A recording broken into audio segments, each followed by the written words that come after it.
Turn it up, clocking out, driving home, or just turning on. We got the remedy for the daily grind, Monday through Friday.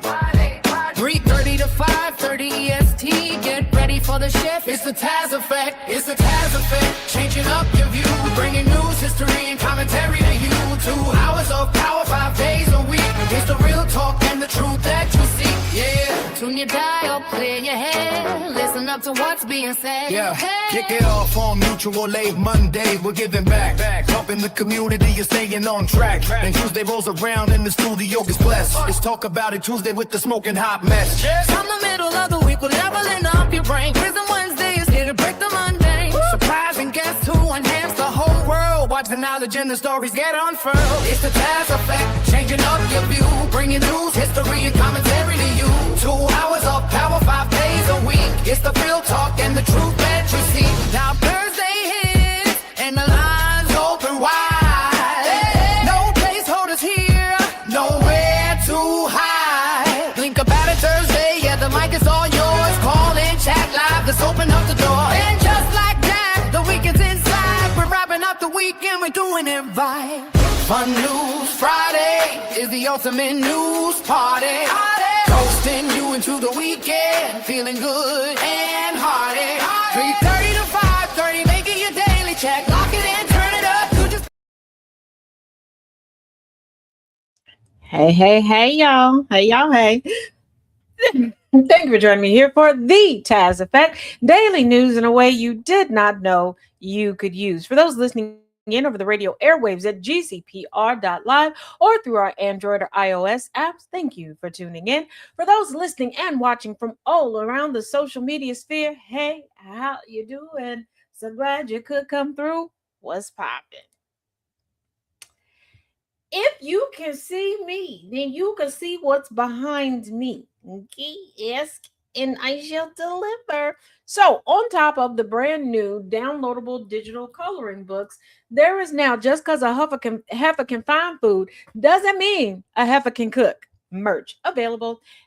And with the promo code KARMA, you can get 15% off the entirety of your order. Don't ever say I didn't give you anything.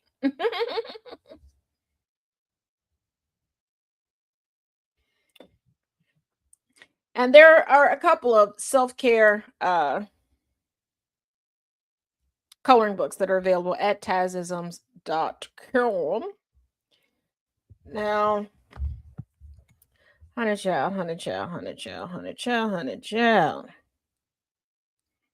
We got quite a bit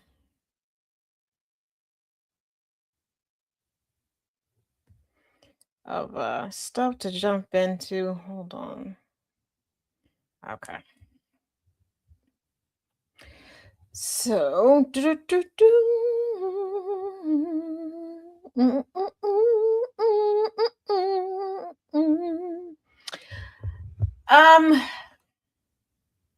by now, I'm sure you're aware, even if just on the surface level, of flock cameras, right? What you know about deflock timber? Probably going, what? Did she have? Maybe she had too much coffee. What milligrams of Prozac they got her on now? No. Come here. Now, you know how y'all kept saying that you wish the purge was real? You know how I kept saying that in the purge movies, they're doing the purge all wrong? Murder should not be the focus of the night. Like, there's so many possibilities and they're wasting it on the murder. She's checked up on Mountain Dew. I wish. I have not had a Mountain Dew in the past couple days. Y'all know how I feel about rain. Probably why Harley feels the way she does about rain. But we got deflock temper coming up. And this is how I feel you should utilize your purge powers. Okay. This is how you should use your purge powers. Okay. Not on the murder. Okay. Pay attention regarding deflock temper.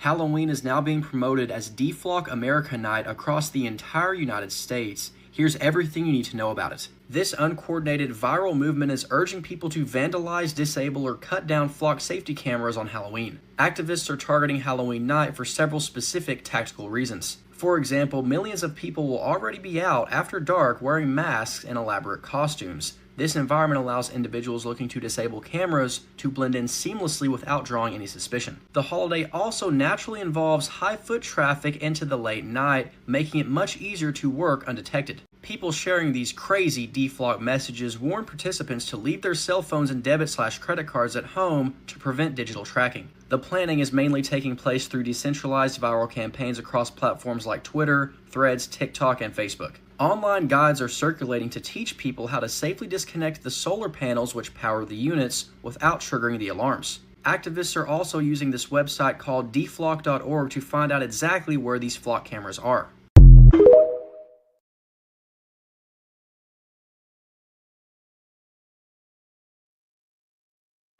Now see what happens when the good white people put the smarticle particles together, when they remember that they're the good white people.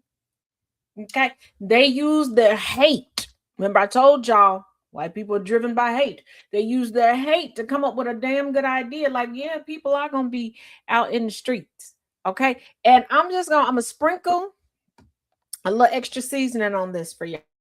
Okay, I'm going to hold on. Oops. Everything is like an right. I'm gonna put a little extra seasoning on here. Y'all know how y'all like to use Halloween to slutify everything, and before people go, yeah, the girls really do it, the guys do it too. So do the non-binaries. I'm not judging. I love it. Okay, I love it. If you want to run your Halloween costume ideas past me, feel free. Feel free. Okay. But slutify it up. Okay, put on a cute. Just please make sure you cover any identifiable tattoos.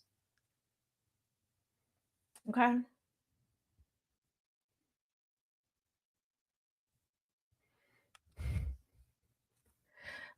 AI is not that good. AI is not that good. And the AI that they will be using are the flock cameras. And we see how piss poor they are. Intentionally piss poor, by the way. Because the only thing these flock cameras have been good for is stalking. And even the stalking hasn't been as great as you would think. So they make tiny, powerful hand-sized crossbows now. Carbon graphite. Yes.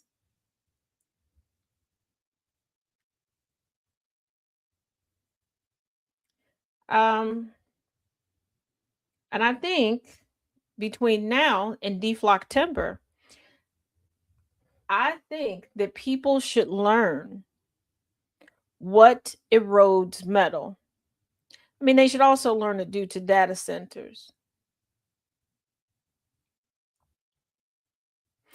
And you should also learn what permanently smears or scratches lenses.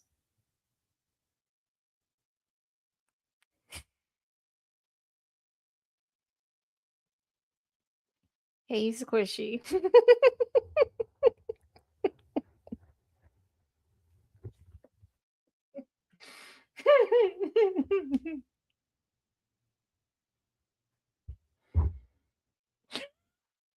Okay, hold on. I'm gonna gather myself here in a minute, y'all.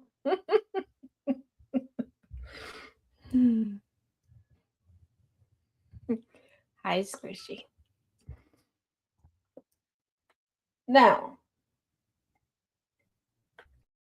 there's a story circulating. I first got confirmation of it this morning as we were wrapping up Sound of Coffee. And I alluded to it because I was like, oh, we're going to say something. Hey, DJ. Because I was like, okay. There have been some crazy stories surrounding Trump, like his whole life, crazy things. And I knew this girl had flown over the cuckoo's nest a few too many times. But Trump aide Natalie Harp, yes, the human printer that still doesn't realize she could just get a portable printer, I digress, gets cutting new nickname as unearthed video reveals a key way she serves him. Trump White House staffer, once labeled as the president's human printer, now has a new nickname after she was revealed to be one of the few aides chosen to accompany him during his clandestine escape from Air Force One in Turkey after his this year's NATO summit last month. We knew that. She is his Marilyn Monroe. But the problem is, instead of the president being obsessed with the woman is obsessed with the president. Wiper. Oh, please, the wiper. According to the New York Times reporter Maggie Haberman, the president chose executive assistant Natalie Harp to be among the trio who joined him in an airline catering truck to. Oh, God. Oh, that's some close quarters. That is. Oh, that is some. That is some close. That is some close. That is. Joined him in an airline catering truck to secretly transfer from the Air Force One Boeing 747 to a smaller plane for a flight to Ankara to RAF Maidan Hall because she serves as a living security blanket for the 80-year-old chief executive. I worked so hard to try to keep a poker face to tell y'all some of these things, but it just don't be working out from time to time. It just, hey, Nana J, it doesn't. So Natalie Harp, because she is sort of his binky.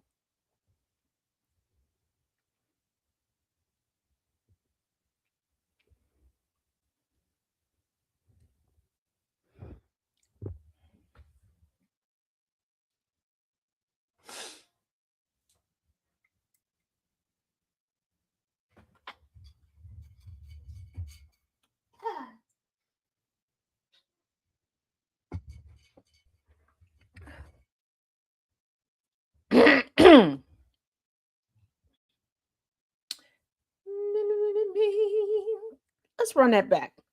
Natalie Harper, because she is sort of his binky, for lack of a better way of putting it, his comfort blanket, Haberman said during an appearance on MS Now Sunday while explaining his choices to host Jacob Soberoff. Haberman similarly said Trump chose the other two aides who joined him, Walt Nauta and Dan Scavino, because of their long tenure serving him in sensitive roles, with Scavino's employment dating back decades to his days as a teenage golf caddy at one of Trump's golf clubs.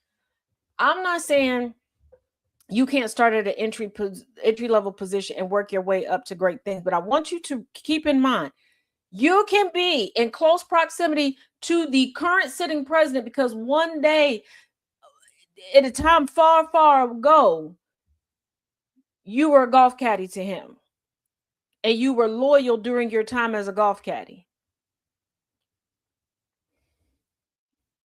Because I got 7 minutes left to go. Come on. So Nada, whose title is Director of Oval Office Operations, was once Trump's military valet during his first term, but followed him into political exile in Florida after he lost the 2020 election, later becoming a co-defendant in a case brought against Trump for allegedly illegally retaining classified documents at his Florida home at the end of his first term. According to Haberman, the former Navy chief petty officer still functions like a body man and is always carrying a brown briefcase that accompanies the president containing hairspray, breath mints, and all kinds of stuff.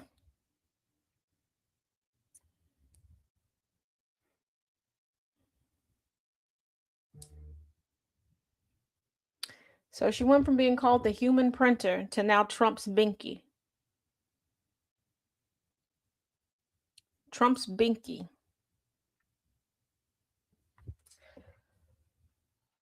She also got into a shouting match.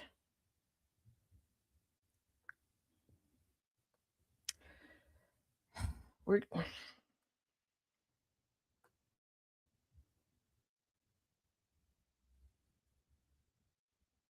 because we gonna This gives new meaning to hit me in the face with a titty, why don't you? Because what you mean, you're not calling me a binky.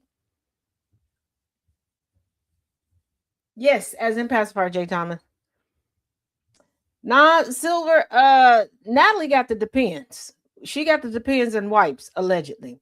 But there's another story. Natalie Harp, the binky.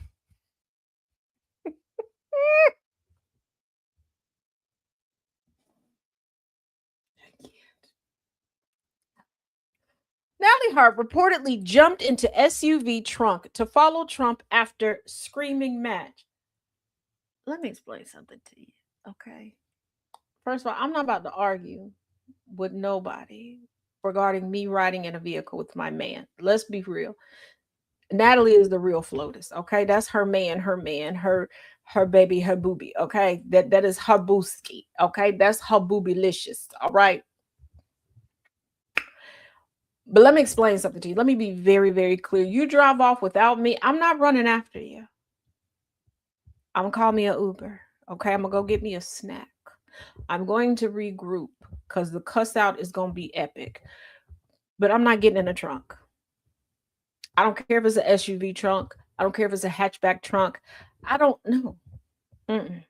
Now, President Doofendump's top aide, the Binky, once jumped into the trunk of an SUV after a screaming match with staffers who told her there was no room for her in a motorcade, according to a new CNN report.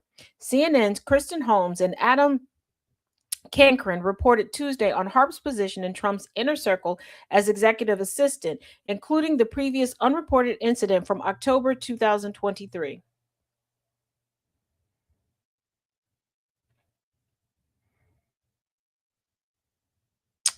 Trump was preparing to leave Trump Tower for a New York City courthouse when aides allegedly informed Harp there was no seat available for her. Harp insisted Trump had personally asked her to come along, prompting a screaming match in the lobby, two sources told the network.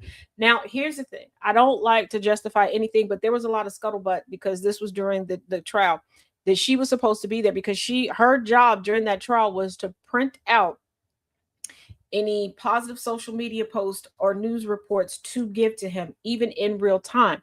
Or if he wanted something to write on or to keep his attention during the trial, she was supposed to print it out and hand it to him because there was a lot of talk during that trial, the Manhattan trial, of her handing him papers, and that's how he was able to stay focused. So, do I believe she was supposed to be there? Yes. Do I also believe that the rest of the staffers may have been a little jealous and may have been a little fed up with the real FLOTUS floating around? Also, yes.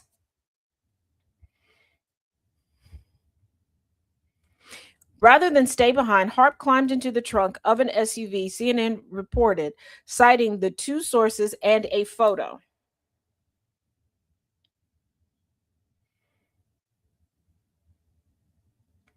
I don't think this is what they meant by chariots of fire. I could be going out on a limb. Yeah. Hey, I'm good. So, yeah.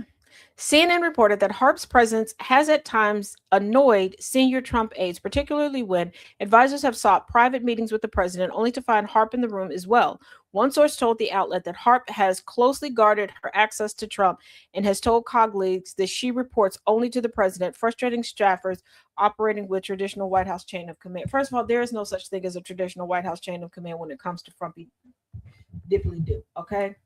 Doofendump doesn't have that, but I need y'all. I need to give y'all a bit of history on Miss Harp. Okay, she once camped out, and I mean literally camped out in a changing area at a Trump-owned and operated beauty pageant in order to gain proximity to him. I know that there's a story where they're like, oh, she was in the dressing room. This is this ain't like traditional dressing rooms that you would think of. This is a changing area. Let me explain something to you. I used to scrub down when modeling. I used to scrub down my areas when I could. Sometimes you were moving so fast in and out from different spaces, but in my train case, I had different things where I could lay it out over things because one, people are gross. People are gross. Two, people have accidentally been cut. because they've tried to quickly shave in the middle of things because somebody now has to wear something that they weren't planning on wearing. So they thought they could get away with not shaving certain parts of their body. There are times that for a certain look, you got to quickly shave your eyebrow, whatever. There's been people have gotten sick, and there's those type of fluids that are circulating around. Ain't no way I'm sleeping on them floors. Not to mention outdoor shoes and all sorts of stuff are all over the place. Some people are trying to eat, drink, stuff gets knocked over. It is not. No, this girl has done everything in her power to prove that she is the most loyal of the loyal to Trump. Now, some may say, oh my goodness, and she's in there everywhere with Trump. We'll never know the truth.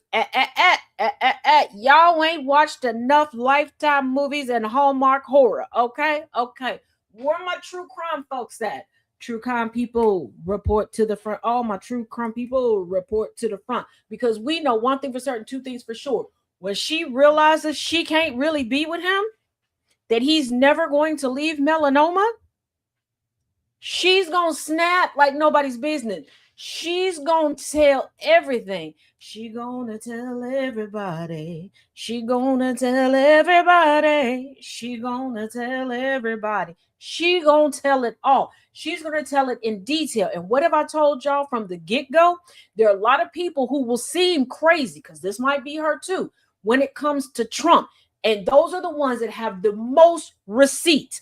And during this same trial, the Manhattan trial, there was another young lady with the same look as the human printer that turned over evidence, testified against Trump. Trump damn near broke out in tears, told the girl, it's okay, I forgive you, I understand. Like, he was heartbroken and she had to tell the truth. Like, it hurt him that she told the truth. Like, he acted like she didn't want to, and she's like, bitch, I did want to. I ain't going to prison for you. You see what I look like? Do you see that? You see what I'm working with? And of course, yes, they're all blonde. They're all skinny.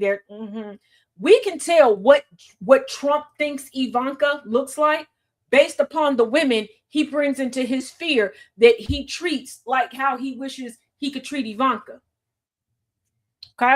Okay. But like I said, the ones that act the craziest and get the closest, they're the ones that don't have all the recordings, the voice notes, the text messages, the emails. And because she has positioned herself to a point where she can be in every meeting and he's not telling her to leave. Let's not forget the last person he took underneath his wing. Cassidy Hutchinson, baby, her bills is paid. That book was... So she could, she could, no, not Ariana Grande then. She could come out and tell it all. Or she could kill it. I don't know. It could go either way. It could go both ways. But that woman, that white woman, that's the actual FLOTUS. And before somebody goes, poor melanoma. First of all, melanoma was a mistress of his once. She know how the game is played. She don't really want to touch that man. Y'all need to realize that some women are okay with their husbands having other women. Some of these women go out and recruit the other women because they don't really want to touch that man. They want the sugar. They don't want to ever call him daddy. You heard me? They want the sugar. They just never want to call him daddy. Huh? Yes. They don't, yes. No, but to run after somebody and jump into, and here's the thing. Those people, Teddy Roosevelt comes to mind, yes. But also, I need y'all to also think of historically how she's placing herself. Because Trump is not the first president that we've had that hasn't been at full capacity. Trump is also Trump is one of the first presidents we've had where nobody has tried to hide his ailments. Because previously, we've had first ladies, staffs, etc. You got to come through me. I'll take it into the president. No, he's just resting. We don't know what the hell was going on behind closed doors. We don't know when the cognitive function wasn't cognitive. Okay? And she's positioning herself that way. What is her end goal? I don't know. I don't think she ever meant to be in the spotlight. Not until she wanted to make that choice. She fought and clawed to get to where Caroline Levitt thought that she was going to be.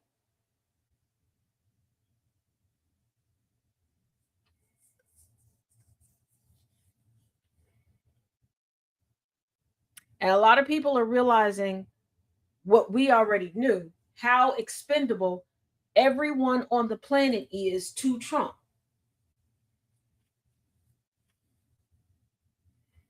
He took the 3 people he felt were the most loyal to him, not the country, not the most qualified, to him. Melania probably sent her fruit baskets every month. I wouldn't put it past her. That woman, she don't want to be there. She don't want to be there. She was like, let me fulfill these obligations quick, fast, and in a hurry.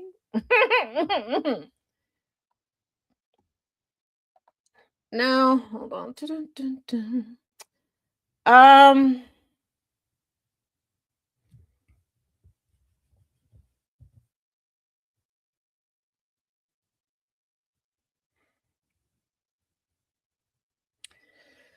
Even though we're going to touch on it a bit more tomorrow, I'm going to play this, and I want y'all to pay close attention. When I tell you all,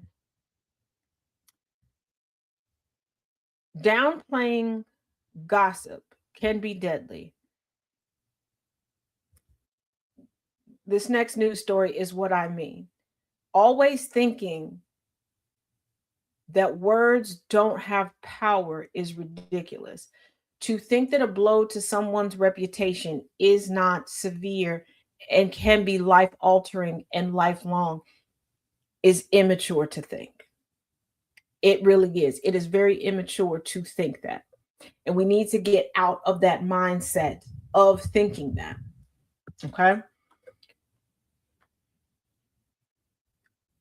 Racists around the globe know the power of words and the power of a destroyed or questioned reputation.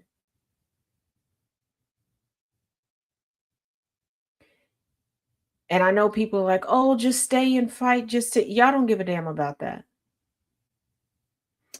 This is why they were able to get the first Black president of this university and everything to step down, because these are people who have known their whole lives that the general public doesn't really care about the truth or us waiting it out for you to figure it out. Because I've even said this, that there are people who have lied to you, stolen from you, shown to not be good people. They still have the power, they still have the clout, they still have the respect. Someone can say something that causes you to have a little bit of a doubt. You won't even call the person. You won't talk to the person. You will just write this person off, and nobody will question you about it. Nobody, generally speaking, will say, oh, well, did you talk to such and such about it? Oh, that doesn't sound like such and such. You sure they did it? And far too often, the ones that push people the furthest are the ones that will go to their memorial services and say, well, they could have talked to me. They could have leaned on me. No, they couldn't. And also, as we go into this, I want you to also realize none of us live to ourselves. Therefore, none of us die to ourselves. Sometimes the consequences sometimes the ramifications don't hit the person that you think. So with that in mind, pay close attention. After the revolution, I'll be the head of the Department of Eugenics and Race Science at Harvard, maybe. This is the aggrieved and fragile man who instigated a smear campaign against Dr. Jason Arday. His name is Nathan Kofnas. He's an American academic who received his undergraduate degree from Columbia University, his master's at Cambridge, and his DPhil or PhD from Oxford. He then joined Cambridge again as a fellow in the Department of Philosophy in 2022. A year later, in 2023, Dr. Jason Arday is appointed a professor at Cambridge, making him the university's youngest Black professor at the age of 37. The next year, in 2024, Kofnas is fired from Cambridge, although his website says he was a fellow there until 2025, so there's a discrepancy. Why was Kofnas fired? Well, he wrote that if we lived in a meritocracy, then Black people would disappear from all high-profile positions outside of sports and entertainment. Even before he became a fellow at Cambridge, he was espousing these views and publishing widely on them. Just take a look at this 2020 paper that was published in the journal Philosophical Psychology. It's titled Research on Group Differences in Intelligence, a Defense of Free Inquiry. In the paper, he defends hereditarianism, which says that there are supposed genetic IQ differences between so-called racial groups. Kofnas says that researchers ignored this so-called science because of moral reservations. That is not the reason. The reason is because this is shoddy so-called science. That same year, researchers publish a rebuttal in the same journal. They say that the manuscript fails to meet a range of academic quality standards usually expected of academic publications, and they list these in detail. But it doesn't matter because the paper was still published, it's not been retracted, it's not revised, it's still there. And while Kofnas may have lost his position at Cambridge, he landed a job at the University of Ghent in Belgium. Of course, he's not alone in his eugenicist agenda. Meet David Starkey, the shamed British historian who was dropped by his publisher and resigned from Cambridge in 2020. Starkey said, "Slavery was not genocide, otherwise there wouldn't be so many damn Blacks in Africa or in Britain, would there? An awful lot of them survived." A hero who brought down the monster of DEI at Cambridge. Nathan? To people like Kofnas and Starkey, if they can't have a job at Cambridge, then someone who looks like Jason Arday certainly cannot. Is this what's happened if you don't give Kofnas a job, right? But here's what happens in response to him triggering a smear campaign. This video is too long. Check out part 2.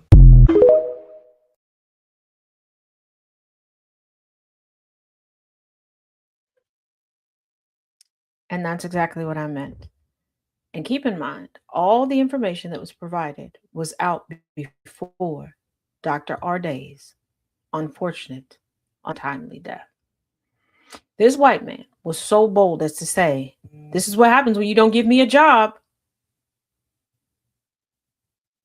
And for the racists that want to come in and go, "Yeah, they're absolutely right. Outside of entertainment and sports, what good are the Blacks?" Let me explain something to y'all, because when you talk about white athletes and white entertainers, you talk about, rightfully so, the intellect that goes into it.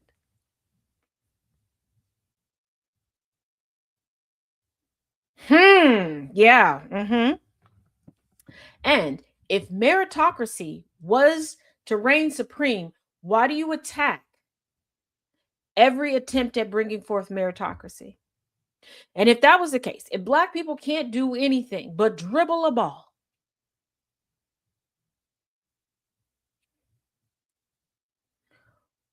why isn't the entirety of the upper echelon white? Why aren't all of the intellectuals white? Why aren't all of the innovators white? Why is it around every corner we hear about white people stealing intellectual property, innovations, inventions from non-white people? Like, I'm so tired of people crediting Edison with something. What you should be crediting him for is being the greatest thief history has known to date. Because how the hell do you work at a patent office and you got all of these patents? And I'm pretty sure most of you haven't heard of the Edison 8. And the things that white people love to take state claim in inventing, it didn't even work well until a Black person, a melanated person, came on and had to fix it, had to get it to actually work properly.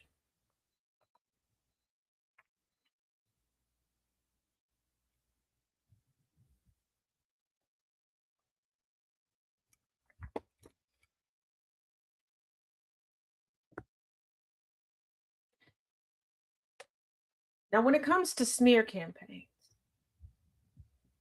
yes, this particular smear campaign was 100% racially motivated. But generally speaking, smear campaigns are jealousy motivated. I keep telling you all, we live in a gossip heavy society. And if you want to stop it, we can. But it has to stop on the individual level before it can move forward. Because once you stop it in your day-to-day life, you'll be able to stop it on other levels. Stop letting somebody call you and tell you about Shirlene. You know, the person on the phone and the person they was on the phone with before ain't talked to Shirlene in 17 years. You don't know what's going on in that woman's life. Stop acting like because you met somebody one time or at one period in their life that you know them forever. Because I want you to think 10 years ago, hell, 10 months ago. If you cut somebody off 10 months ago, do they know you today? Do they know who you are today, what you got going on today, and who you got it going on with today? If the answer is no, why do you think you know that about somebody else? I told y'all 1,000,001 times. I've had people come to me, oh, you related to such and such. Baby, I ain't spoke to them in 17 years. I don't know. You got to reach out to them. I can't tell you how often somebody wants to come tell me something. Now, I'm a very trusting person, but I'm not a stupid person. Okay. I do not take lightly when I have to hear in a public setting that somebody done heard something about me from somebody else. Why come you couldn't come tell me? Why didn't you bring us to the table to squash this out? I'm so tired of my name Bennett, I ain't in it bullshit. Because when somebody's talking cold hard smack about you, you want us to rally the troops and come to your aid. I am not picking up the sword for a mofo that can't do it for me. People don't come around me with gossip because I ask too many damn questions. Oh, when did you and such start talking again? Y'all didn't say how you know what they got going on at their house. Or you feel that that's why they did that. How? What you know about them? I've seen y'all around each other like 50, 11 times, but the most y'all ever say to each other is, hi, how you doing? You good? Oh, yeah, I'm good too. And that's it. Y'all ain't never got no deeper than that. So how you know what they got going on at their house? Mm-hmm.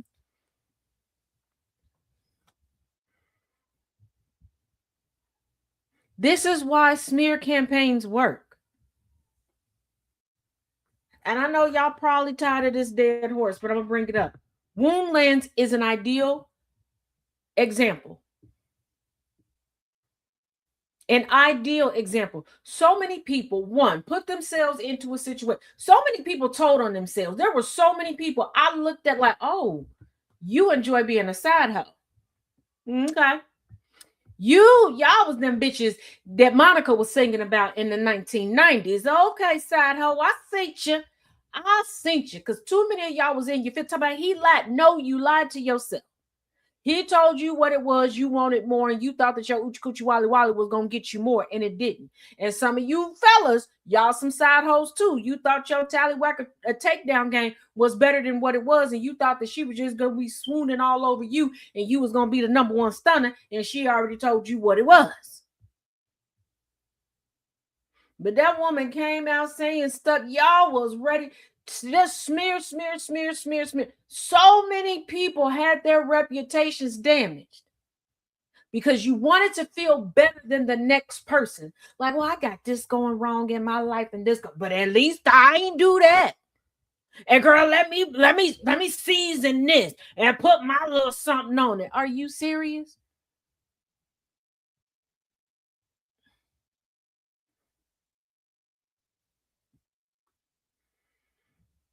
And it works in reverse. You create narratives for people. Y'all see it when it comes to the Barbs and Nicki Minaj. You see it when it comes to the Swifties and Taylor Swift. And the narratives they put behind them people. You hear the martyr that they've made Jill Stein to be out to be. And she got a damn warrant for her arrest because she was trying to nook if you book, right, on a university. for the sake of your vote, she was out there like, me. When it came to real protesting, I'll just say this. Her supporters is like, I've been looking for you. Like, they don't know where she at. Okay, they done flipped Patrick's rock over. They still couldn't find over there. And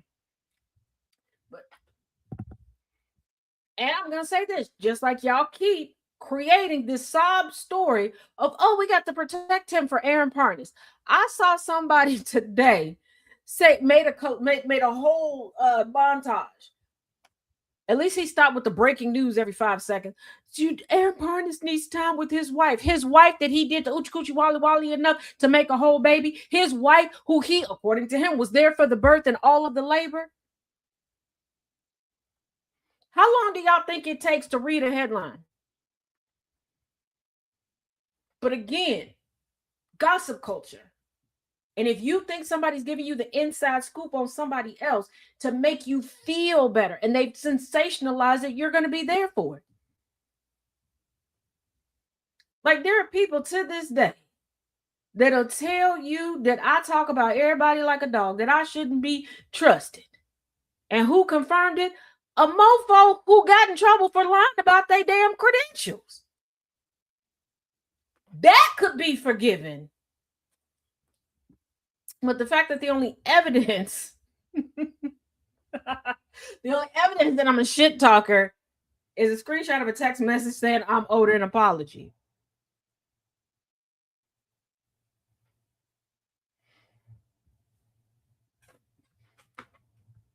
Oh, I'm trying to figure out when saying I'm owed an apology means that I'm talking shit, but okay.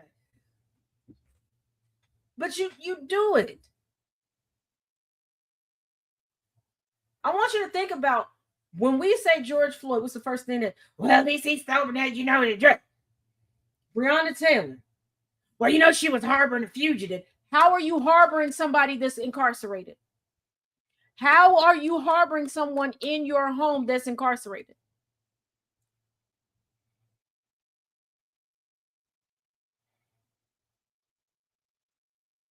And before you go, it should be cleared up by now. How many times, whether it's on a personal level, a political level, a newsworthy level, have you either said yourself or sat silently while somebody else said, oh, you know, I don't get involved in things like that. Call me Paul. That's between y'all. My name Bennett, and I ain't in it. Until it affects your life, whether politically or personally. And then all of a sudden you want everybody that you allowed to suffer because of gossip culture, you want all of them to forget about the pain, the hurt, and the fight back that they got going right now to come rally behind you. That's not how community works, and that's not how life should work. You know it's wrong. You know it's detrimental. And by now you should know it contributed to us to getting to where we are right now. You think I'm joking? What was the gossip on Kamala Harris?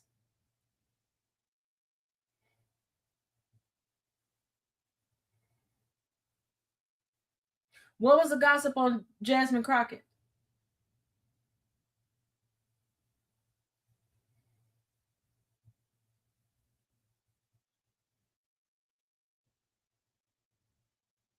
Every time we turn around, it's gossip.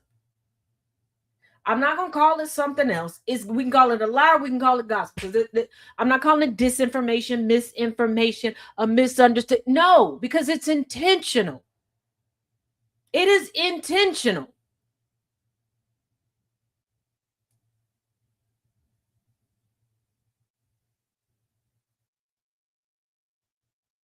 And let's really talk about the elephant in the room. If Black people are so subpar, if we're so subpar,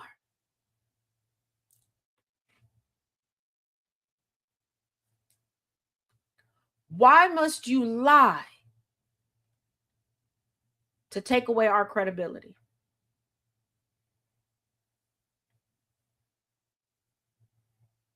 And why do you feel the need to do so? If you're like, oh, pull yourself up, do something better, fix yourself, fix your community. Oh shit, they're fixing themselves, they're fixing the communities. Burn it. It's almost as if white-bodied individuals need perpetual talking points in order to have self-esteem. Let me run that back for you. It's almost as if white-bodied individuals need perpetual, eternal talking points in order to have self-esteem. And before you go, but Taz, it's self-esteem, it's about self. I need y'all to stop saying that bullshit. I need y'all to stop saying that bullshit. Because if you want to keep perpetuating the lie that we are okay and we are all individual islands and nothing that other people say or do affects us, leave now.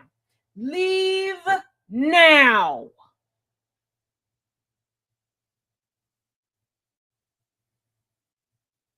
Because we've all talked about how it gives us joy, especially if a black woman gives you a compliment. Baby, it ain't nothing better. Who, honey, I think second best is a gay black man.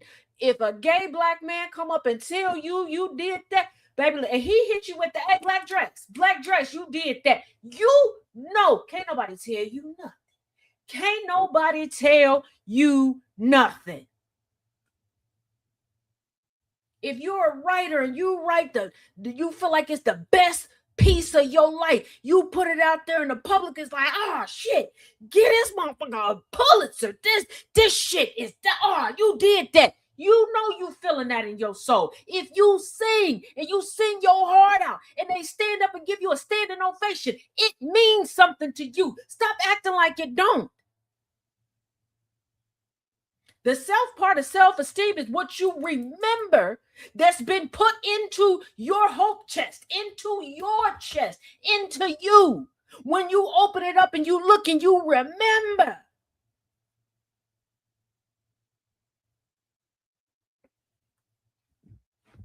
But if your only way of having self-esteem is taking down an entire community of people, keep stepping on them, but emulating them every step of the way. Because what do they say?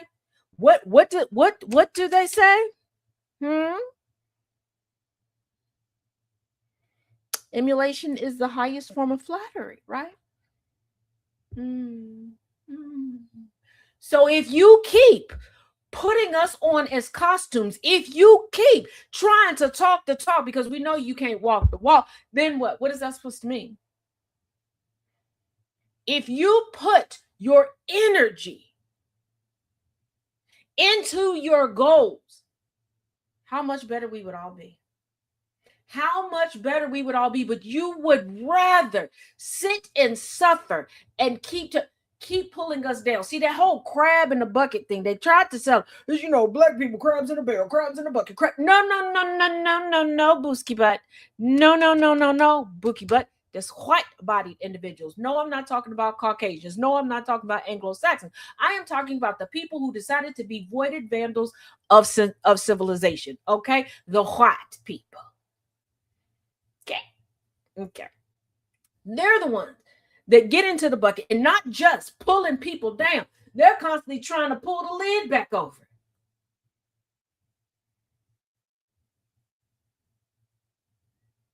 And it's not just on a racial thing. I have met people who really believe that if they grew up poor, they can never exceed their parents. Therefore, they don't want their children to exceed them. They're like, oh, well, we shouldn't be poor, but they won't allow anybody to exceed where they're at. They want to look the part.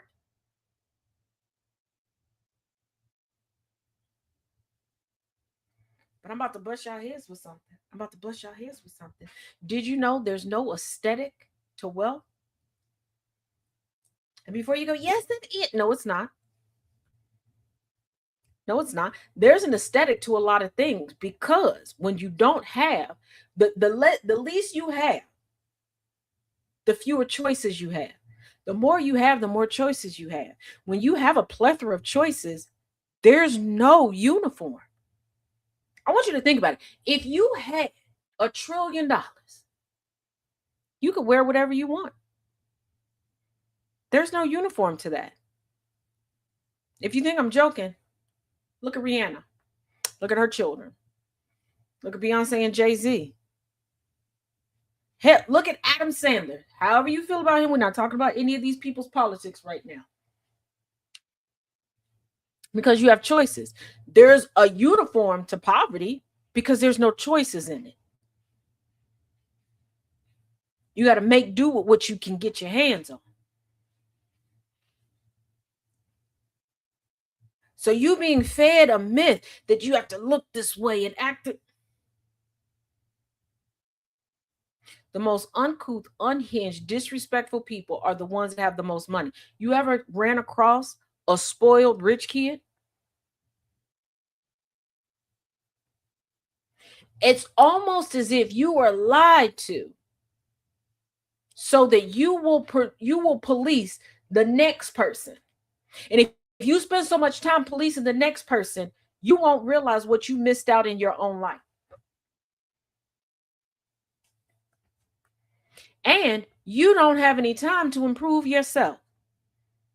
You'll live a whole lifetime wishing you would have wrote that great novel that you done had up in your head for 25 years. Oh, you know, you should have been bottling up and selling that barbecue sauce that you've been making for everybody for 50 years.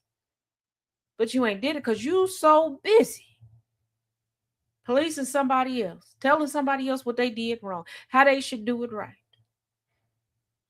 Wanting them to live in the misery you chose to live in.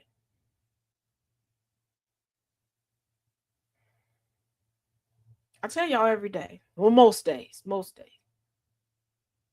I choose to be the person that I am. I choose to focus as much as I can on the pleasantries and the happiness in life, the joy, the little things that can possibly make you smile.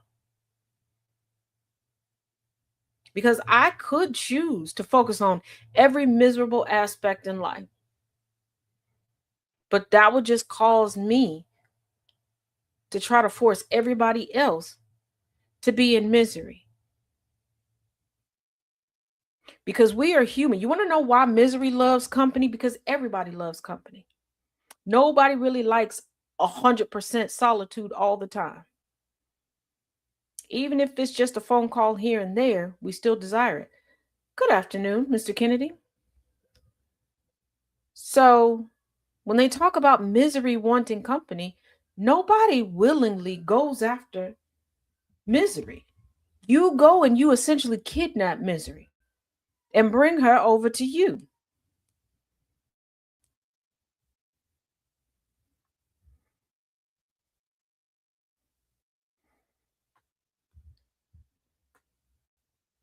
I want you to really take that in.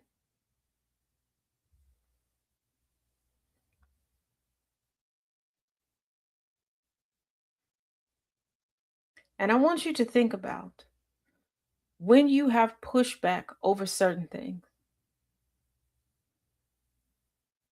Acknowledging the trans community. I want y'all to realize you have always lived around members of the trans community. You have always lived around gay people. You've always lived around Muslims, atheists, agnostics, Buddhists, you name it. You have not had a problem with these people until somebody told you that you should.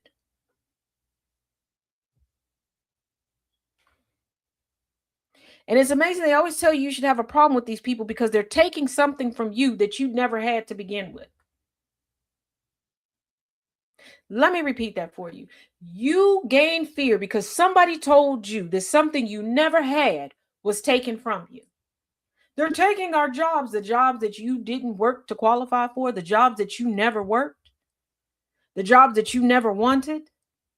Well, they're coming over here and they're marrying our men, the men you didn't want, the men who didn't want you. Well, they taking all the women who never even wanted to sneeze next to you. Well, they taking up all the good scholarships. You were a D- average student. What college were you getting into?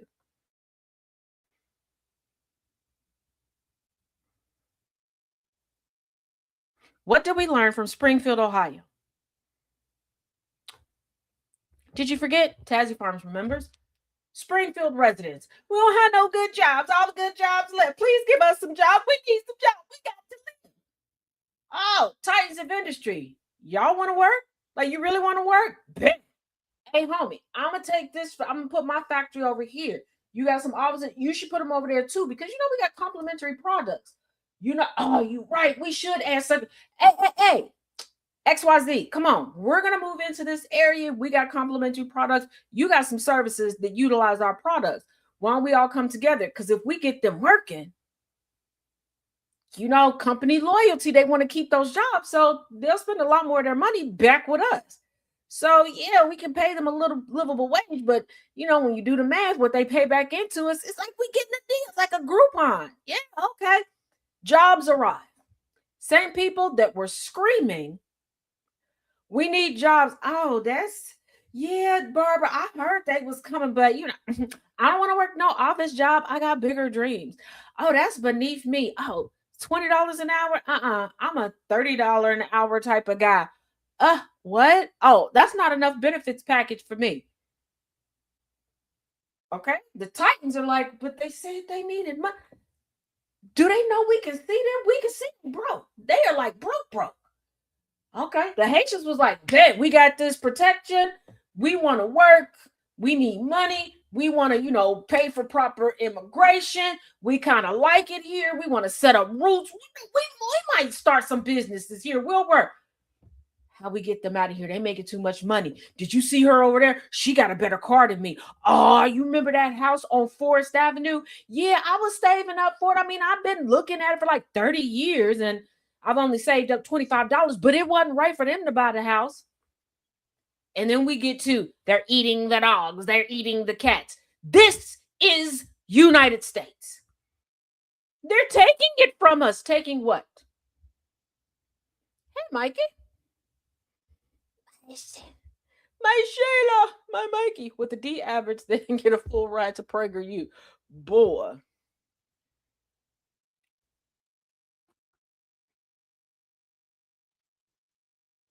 This is what we do.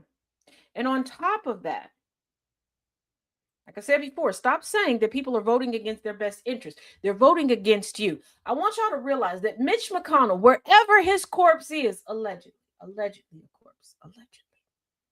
Again, disclaimer from GCPR Radio and specifically the Taz Effect.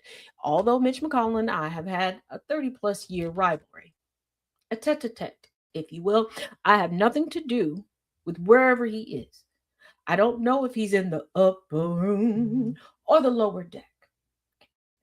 But do you realize that at this point in time, he's had more paid time off than a new birthing person? I can go to two people's. I don't go to. Oh, well, you're always welcome here, Mikey. You got a friend in me.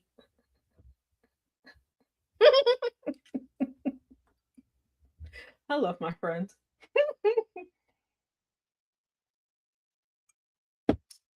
Mitch McConnell. Hold on. And let me put this out here. Because whoever came up with the rule, and I'm still mad at y'all for going along with it, that, if you take your earned time off, that you got to go get a doctor's note to prove to them that the time that you earned, you need to prove that you can use. Can we stop doing that? And actually, let's get some politicians to codify these things into law. Because one, I don't think you should have to prove that you need to withdraw your Social Security that you put in there. Hello? Is it an idea we're looking for? And when you go to work, that's your sick time. Why you got to prove it? Because at this point, start telling them you're going on vacation. Why they get paid to not be there is strange anyway. Exactly. Like, now, I'm with Mikey. If Congress is not in session, they don't need to be paid. Y'all don't like to pay teachers when we ain't in session. Oops, did I say that out loud? Sure did. Also, this coming school year, y'all need history tutors for your students or for yourself. Hit me up.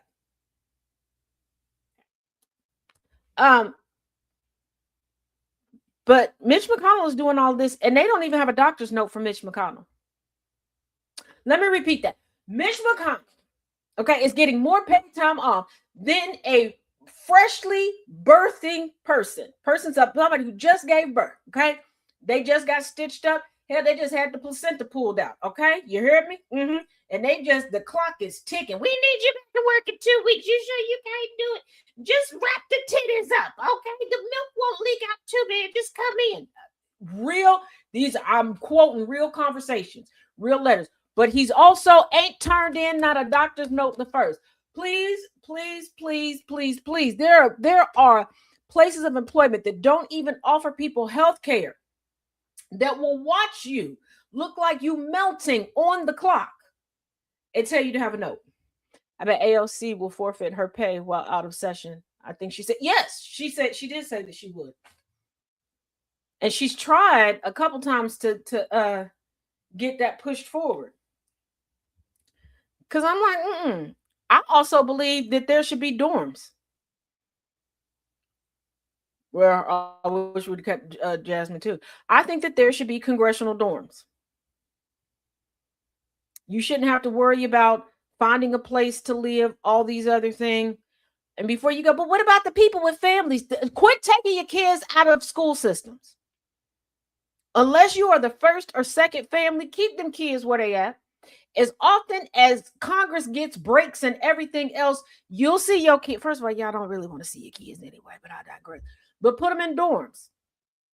Okay, co-ed dorms, do floor by floor, however you want to do it. Put them in dorms. And those dorms are paid for. That's part of your pay. So that is subtracted. Y'all, are you catching what I'm saying? And all of these per diems and stuff, I don't know why their pay keeps going up when they have to pay for less things. You don't want to give kids free lunch, but you get a free breakfast and lunch and sometimes dinner. Kiss my ass.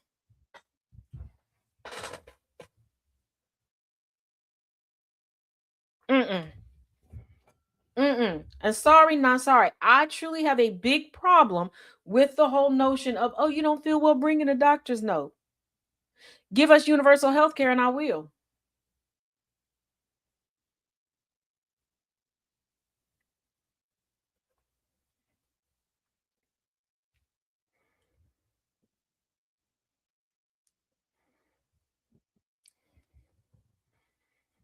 Like it's that simple. Oops.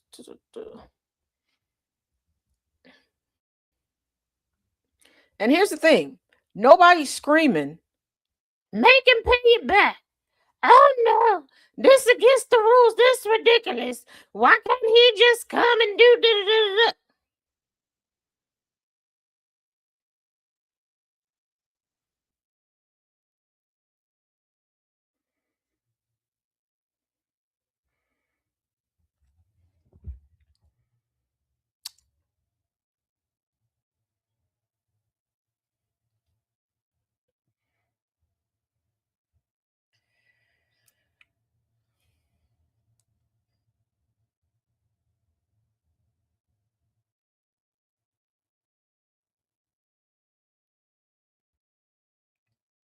So I'm just, hey, someone.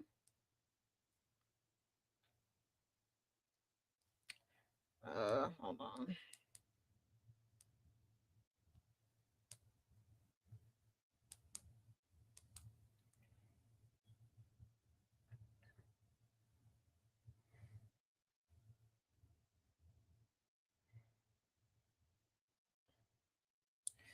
Okay. Now, let's get an update on the Tupac trial. Today marks day 3 of the trial of Dwayne Keefe D. Davis, accused of orchestrating the murder of rapper Tupac Shakur in Las Vegas in 1996. White people, white people.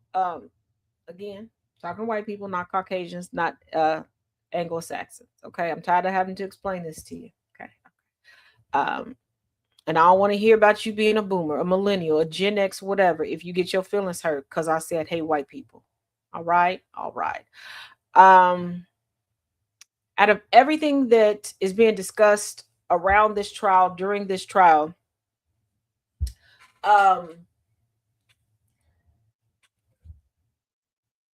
I want y'all to let go of this. Tupac was cremated and they smoked his remains.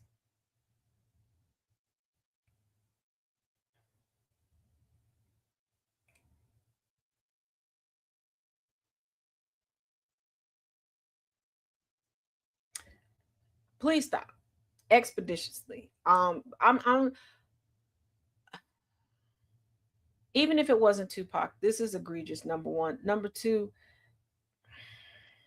you ain't never encountered cremated remains.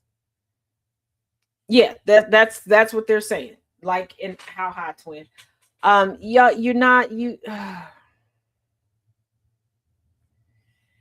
And there's someone that is perpetuating it that is involved with this current trial, and I'm like, what is the reason? What is the point? It's times like this.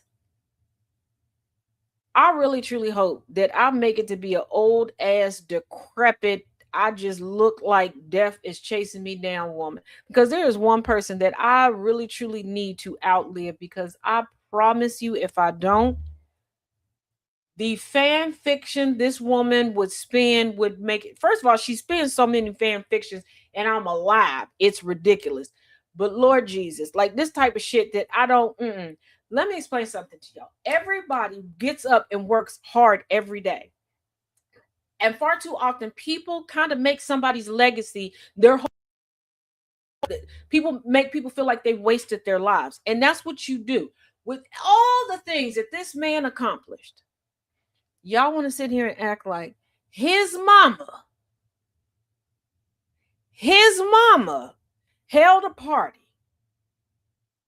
and rolled him up in blunts and had everybody smoking. They're like, well, why would she have him cremated? Because Afeni was a daughter of history. And we know what happens to our grave sites when we are vocal and militant.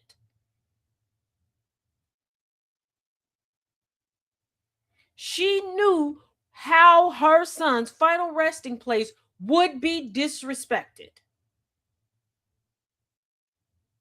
And hell, y'all, somebody probably would have tried to pull a Marilyn Monroe and drove around for 2 or 3 days with his damn body.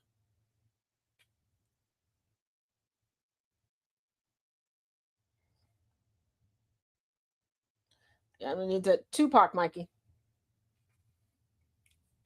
But yeah, now, today is a half day of testimony that is set to begin at 1 p.m. while it's unclear who exactly will testify or what the order of witnesses will be. The testimony on Tuesday referred to Marion Suge Knight and Death Row Records. Knight was on the prosecution's witness list, but he said he would not cooperate if forced to take the stand. We talked about that previously. On Tuesday, former Death Row enforcer James McDonald. First of all, your company shouldn't have an enforcer. Or maybe it should. Maybe that would make for better business. I don't know. I'm on the fence about that. I don't know. But I think Taz's enforcer has a nice little ring to it. I don't know. We'll think about that. We'll put that on our maybe to-do list. Maybe. I guess technically I do have an enforcer. I don't know. Known as Mob James. Y'all could have came up with better nicknames. Okay. Appeared on the stand. He was asked about the fallout from the shooting, which he said was felt in Compton, triggering a gang war. Richie Wright Jr., a former head of security for Death Row Records, also took the stand. In an interview with 8 News Now investigator Vanessa Murphy, Davis accused Wright of Shakur's murder. The Clark County medical examiner detailed how bullets from the shooting caused Tupac's fatal wounds. She also discussed the efforts that were made to save his life over the 6 days he lived after the shooting. Before the trial, Murphy had multiple jailhouse interviews with Davis since his arrest, including one in which Davis said he wasn't even in Las Vegas the night Tupac was shot. The statement contradicts previous comments from Davis, in which he said he was sitting in the front passenger seat of the car, which pulled up side by side with Shakur's before the September 1996 shooting near the Las Vegas Strip. Marion Suge Knight, the then head of Death Row Records, was driving the car with Shakur sitting in the passenger seat. Davis said he granted interviews and admitted involvement in the murder in a book to make money. And this is when lying bites you in the ass. Okay. So, no, completely cremated. People have said Puffy did it, his mama did it, so many different versions. It's ridiculous. Everybody, somebody. Here's the thing. I need people to stop clout chasing. The best clout you can get. You want to market off of a tragedy? Be honest. And I'm not saying you should market off of a tragedy or anything, but I will say this: people have become quite marketable and have garnered generational wealth because of just telling the truth. People have made whole careers by just telling the truth, not sensationalizing anything, just telling the truth and stepping up and being that good person. Now, you may not be in the spotlight, but I trust and believe the more money you make, the more you're going to wish you weren't in the spotlight. But sensationalizing everything gets you nowhere. Now, hold on, series of videos. So I'm going to take my face off the screen so y'all can focus on what's being said. Okay, there we go. And here we go. Now, the defense says straight up, Detective Becker did not trust Compton PD, and the defense said he had every reason not to. He said at the Compton Police Department that Reggie Wright Sr. was the lieutenant, and his son, Reggie Wright Jr., was the head of Death Row Records security on top of being on the force. And knowing that the lieutenant that's supposed to be over the gang unit, son is working with somebody that ain't nothing but these Reds, and that detectives Ladd and Brenna actually worked under or went back to Wright Sr. with their info. And most of the info that they had came from unreliable criminal informants. He says if you think it's all coincidence, don't, because the Compton Police Department was shut down in the 2000s for corruption. So he said everything wasn't all bad with Becker. What facts we do have from Detective Becker is that Tupac Shakur was popped multiple times with what was determined to be a .40 caliber firearm, that this happened on the corner of Flamingo and Koval. This happened on September 7th, 1996 at around 11:17 p.m. while in a car that was driven by Marion Suge Knight.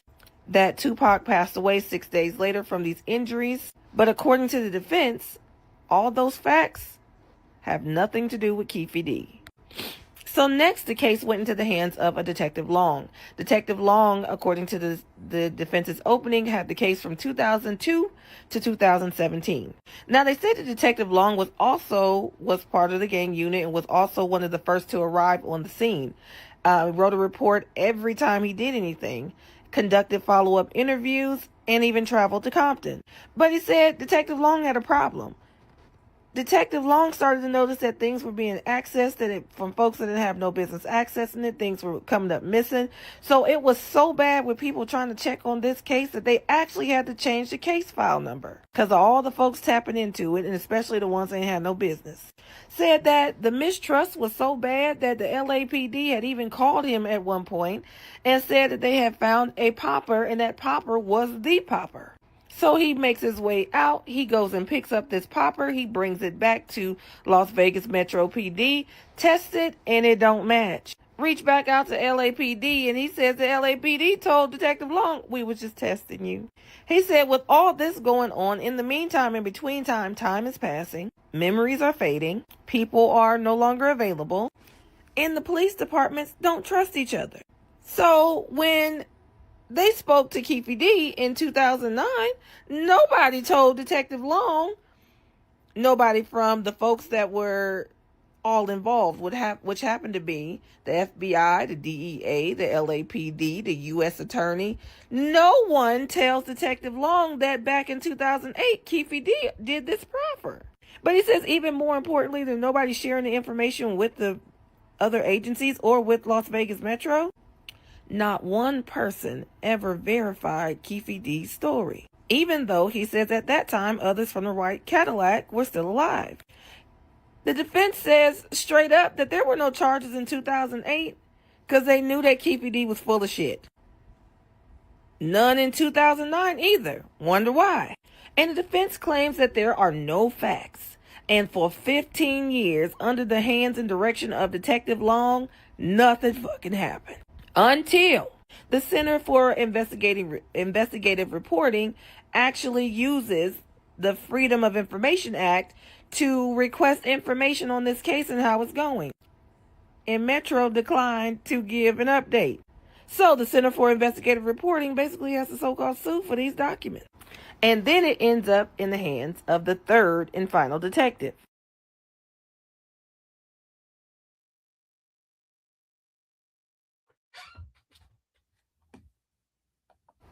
So now that we understand what happened, including Orlando Anderson and Trayvon Lade in Compton, now let's go back to Vegas.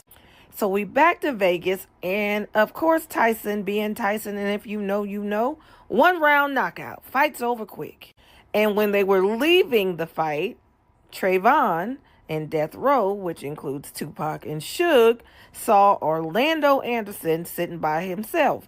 Now, there have been all kind of rumors that have alleged that Trayvon said that's who took my chain. There he go. There go one of them. Whatever it was, they spotted Orlando Anderson and decided to whomp on his ass.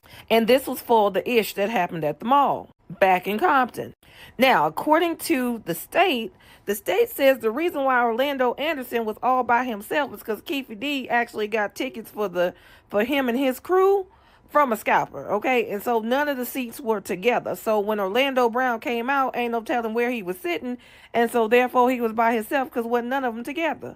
So they show a video of Tupac and the rest of Death Row, everybody that was with him, leaving from the fight.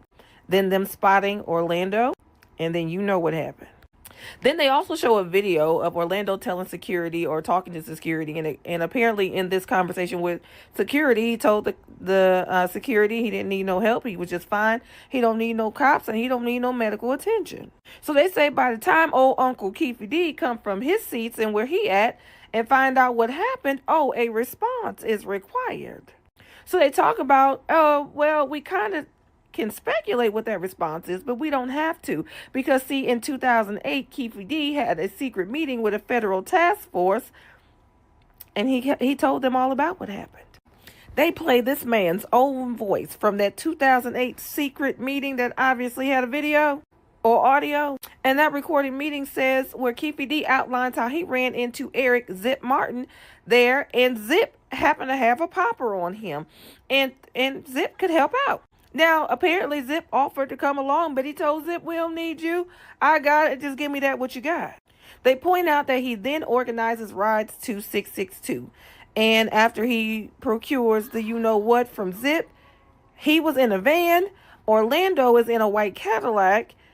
And they pretty much go up to Club 662 and wait for Tupac and Suge. Now, apparently Tupac and Suge are taking their sweet-ass time, and they don't get there. So Orlando and his uncle, they get a little antsy. They get a little impatient. So they decide, you know what would make this better? Let's just go to the liquor store and we can just go hang on the strip because they ain't coming. So at this point, according to the state and according to Keefe D's own voice, Keefe D then gets out of the van that he was in sitting at Club 662, and he hops into the white Cadillac with Orlando Brown. I said Orlando Brown, Lord. That's how much of a mess this is. With Orlando Anderson, his nephew, and 2 other folk. At this point, they're on their way back down to the strip so they can go have some fun and party. And they see a caravan of cars. And who are these cars following? You guessed it.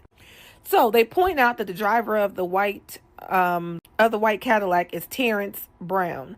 The rear driver, in the rear seat, on the driver's side is DeAndre, aka Dre Smith. Front passenger seat, Keefe D, uncle. And that's our defendant. And then the back passenger side was Orlando, Baby Lane Anderson, nephew. They play his voice again. Shit, here he come in that BMW and them girls, Tupac. he gave himself up. So as he explains how Tupac is just showboating and hanging out this BMW, so he says, and the girls is all screaming, he says they take this opportunity to go ahead, pull a U-turn, pull alongside of him as to confront them. But what he does is he takes the popper, because he's got the popper in the front passenger seat with him.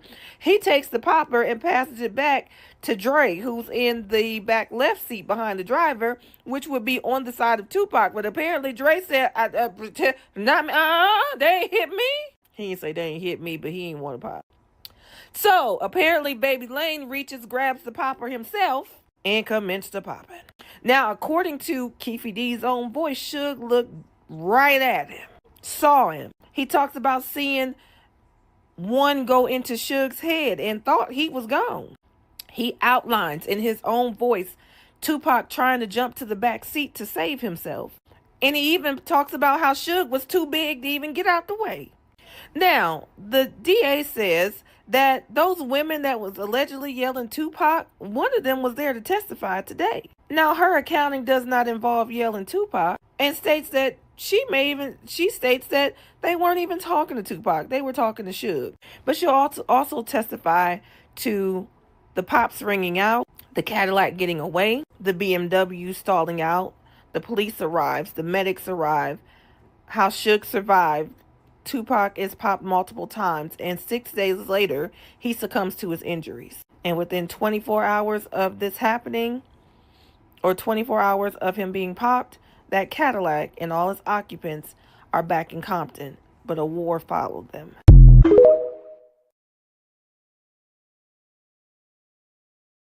Now, on cross-examination, they point out that you might not have talked about it for a couple of decades, but you definitely talked about it possibly for a documentary. Now, she did point out that she's never testified before, aside from the grand jury, and then she reviewed her grand jury testimony just before this testimony. Other than that, they didn't speak on it for decades. When asked about the maps or why she wasn't shown a map, she said she don't need to be shown a map, because while there are a lot of things she may not remember, she definitely know exactly where this happened. She does reiterate that it was not just her safety that was a concern, the way they were treated and all of that, but she was also mad about sitting on that curb and her designer child. She remembers where this happened and how they were positioned, so much so that even after looking at a map, she's also able to point things out on the map. She's also able to take a blank piece of paper, draw the lanes, and say, hey, forgive me if I missed a lane, but this is essentially where we were, what happened, where we turned, where they were, probably 2 cars in front of Suge. This is where we turned, and all of that. She remembered all of that and drew it all out. She even points out exactly where they were when they were attempting to change seats and the pops rang out. Now, when asked were they possibly popping at her because maybe they thought she was following them, or when Shalane was driving because they went in the same direction, and ultimately they're stating that it was the white 4-door vehicle or 4-door Cadillac that was the culprit in this. She said it's possible that they could have been, because they could have thought that they were following them, but they definitely weren't following anybody. They definitely turned off on the first left. And on top of that, she says there's no evidence that there was she agrees that there's no evidence that they were popping at her, because there were no holes in the Sebring in the rental car. There was no glass, no shattered glass, nothing happened, no impact to their car. She also confirms that they were told by Suge to go to Club 662. She also confirms that nobody else in the car was talking and nobody else in the other car was talking. It was just between Suge and Lauren. Lauren was the only person that knew Suge. The rest of them were just sitting and chilling. She also says that Tupac was just leaned back in the seat chilling. He was not talking. He did not know Lauren. The conversation was simply between Lauren and Suge. She absolutely is adamant that Tupac was just chilling. He was not hanging out no window. He was not showboating or whatever, like it was said in the other in other interviews, because remember, the defense is trying to pull that Keefe D bullshit. And she points out that they for damn sure wasn't yelling Tupac like no groupies or no fans. Now, after they finish with the cross-examination, the jury does have a question. And the jury question, of course, the process was they asked the jury, does anybody have a question? If so, raise your hand. If anybody raises their hand, they were then instructed to write down their question along with their juror number, and that is passed up to the judge. Once the judge has it, the attorneys are offered to approach and to take a look at the question, and then they go from there. Now, after they finish this process, The judge then asked Ms. Stokes, could you gauge what direction the shots were coming from? And her answer was no, that it was simply too chaotic. And with that, we move on to Brent Becker. And as we know from the defense's opening, this is the first detective that had the case. Now, he is retired from the Las Vegas Metro Police Department. He worked for the Las Vegas Metro Police Department from, I believe he said, 1984 to 2011. He said he was in Hami starting in 1994. His partner was Mike Franks, and his sergeant was Kevin Manning in 1996 when this happened. While this happened on September the 7th, he remembers being called after midnight so he would have technically responded on September the 8th of 1996. He said he was called out to Flamingo and Koval. He said Sergeant Manning called him about 12:30 in the morning, and he had to get up, get dressed, and get there, so he would have gotten there around 1 a.m. He said he went to Harmon and Las Vegas Boulevard to get debriefed because that's where everybody was, kind of like a meeting space of sorts. Then he said he recalls going to Flamingo and Koval to see the scene, but he ended up getting a call that they had some witnesses from the car that was actually behind Tupac and said that he went to go speak to them. Now, he does say, especially back then, it was very, very unusual for homicide to get called out because we know that Tupac did not pass away for 6 days. However, he said he was told by General Assignment, and General Assignment is described as a group of detectives that work like the night graveyard shift and swing shifts. And because of who this was and what happened, they wanted homicide to respond. They wanted another team on it. So he said Franks, his partner, was actually sent to University Medical Center where Tupac and Suge were both taken. Dan Ford, the crime scene analyst that was there, he said that Dan Ford was already there when he got there, and he said the facts at the time were according to the witnesses.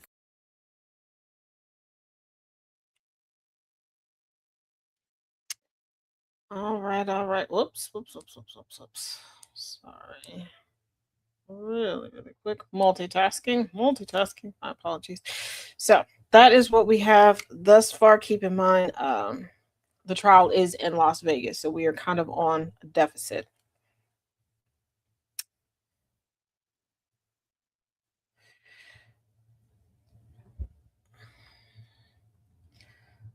We're gonna trickle back to Miss Binky for a minute. Remember I told y'all it's not healthy. Things could. Now we've heard from Miss Binky's brother before.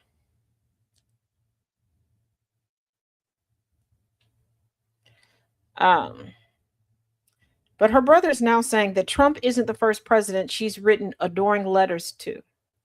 He just says that finally her dreams have come true. Yes, Nanjay, it is a lot to digest and take in. A quick bit of housekeeping. I know it's been a while because I try to get as much information as possible before I do the updates. But tomorrow, beginning at 11 a.m. on YouTube at TazJ77, I do have some Epstein updates and Kirk updates and all of those things. We got a lot of things going all at once, so those will be updated. I am finalizing part 2 of the cults in the United States portion. This part, breaking down this particular cult, I had to figure out how to present this and not seem overwhelming or confusing with the information. So I broke it into sections. I'll be finishing that up. But Preston Harp is the estranged brother of Miss Binky. Now he previously said that she had an unhealthy obsession with Trump. Now, he did an interview with CNN to provide his perspective on his sister's role in Doof and Dump's second term and the recent political fervor surrounding her. and her complimentary notes to Trump. He's told CNN's Aaron Burnett on Tuesday, the 18th, that his 35-year-old sister's preoccupation with the White House dates back to her childhood during the George W. Bush administration.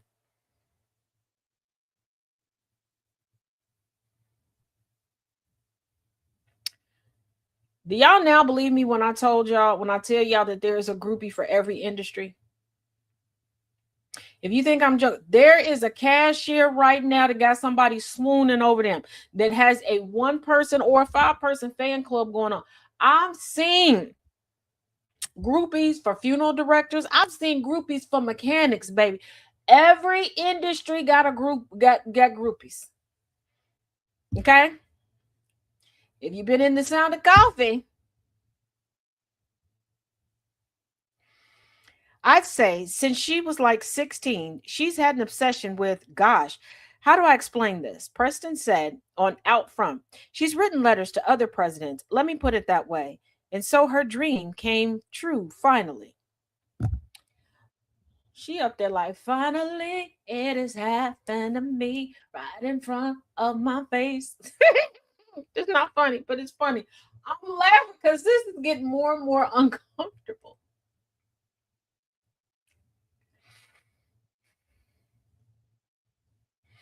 I didn't see the letter, but George Bush, obviously, during the Iraq War, he clarified when asked who else she had written notes to. The White House did not immediately respond on Wednesday, August 19th, to people's request for comment on the interview. Oops. Preston also labeled the Binkies' devotion to the current president as sad and an unhealthy obsession after Burnett relayed a CNN report claiming Natalie once opted to ride in the trunk of Trump's motorcade en route to a court appearance in Manhattan in October 2023.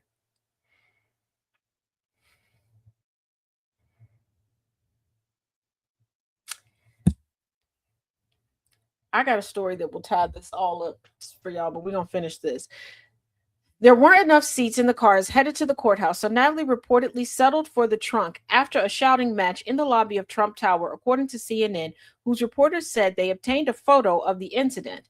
The president's son, Eric Trump, who helps lead the family's businesses, responded to the CNN interview on Wednesday by calling Preston's appearance absolute trash. That means it's true.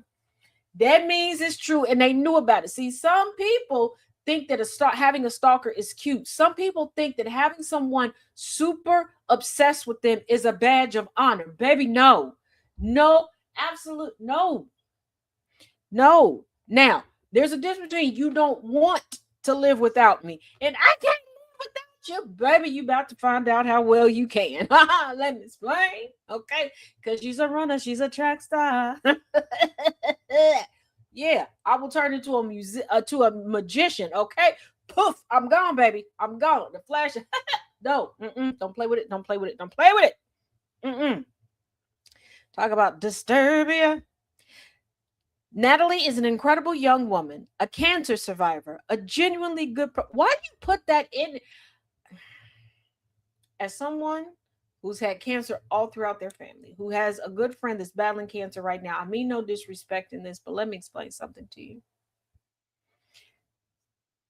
Surviving cancer does not automatically make you a qualified person for a job outside of being a volunteer or a worker within a cancer facility, like to help counsel people through, nor does it necessarily make you a good person.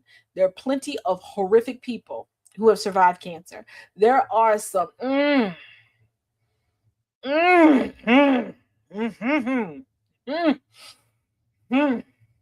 people who have.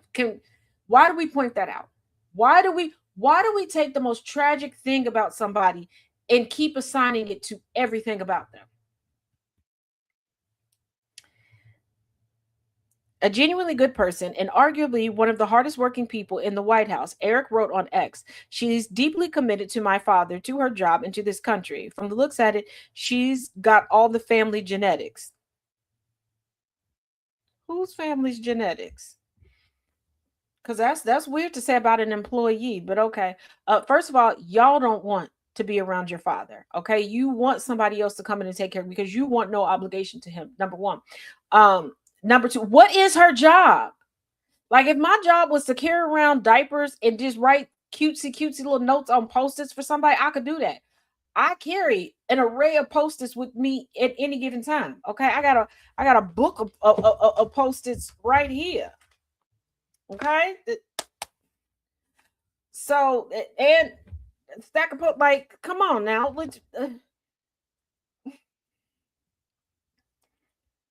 Natalie's constant presence at Trump's side during the 2024 campaign and in the Oval Office since his return to power has been noted in news coverage and books about the president and his administration in recent years, including reports that she left adoring letters in his personal spaces. I told you.